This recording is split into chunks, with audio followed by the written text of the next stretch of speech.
Hello security gurus, welcome to this new lecture. In this lecture, we are going to understand a case study for a Java project where we need to implement a DevSecOps pipeline in GitHub Actions.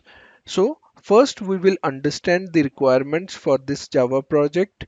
Once we are clear with the requirements, in the next lectures, we will do the implementation for this DevSecOps pipeline where we will write the entire code and we will run that pipeline. So let's see what are the various requirements for this Java project.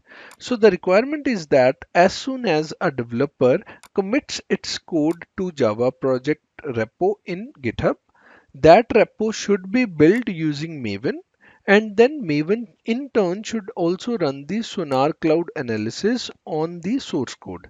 Now, this SonarCloud analysis will be called as static application security testing because SonarCloud will identify code quality issues as well as security hotspots within our source code. Next step is that once the SAS testing is done, SAS testing is done on our source code. Next step is to run the software composition analysis using Snyk tool. Snyk software composition analysis is used to identify security issues within the third-party libraries being used in our code. So after we have identified security issues in third-party libraries, we are done with the software composition analysis scan. After that, our website will be deployed and we will run an OWASP ZAP attack on that web application. Now, OWASP is used to run st- dynamic application security testing or DAST. This DAST scan will be run by OWASP on the web application to identify security issues within the deployed web application. After that, we need to view the reports generated by SonarCloud, Snyk, and OWASP that will contain all the security issues identified in the source code and the web application, and we will go through the report and we need to report those security issues to the developers. So since we have now understood the requirements for this Java project, in the next lectures we will implement this DevSecOps pipeline using all the tools mentioned here.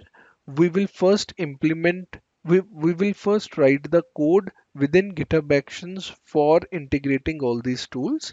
Once we have written the code, we will see the reports we will see the reports that have been generated by all these tools and see how we can report those issues to the developers. So at the end of this case study, once the implementation is complete, you will be able to work on a live Java project where you can implement DevSecOps pipeline as a DevSecOps engineer.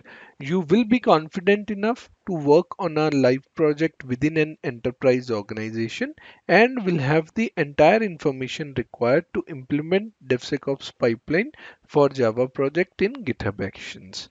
So I hope you have enjoyed this lecture. Next lectures are going to be more interesting than this as it's going to be hands-on lectures where we will have to write the code and see execute the code. So I hope you are enjoying this case study. See you in the next lecture. Thanks for watching.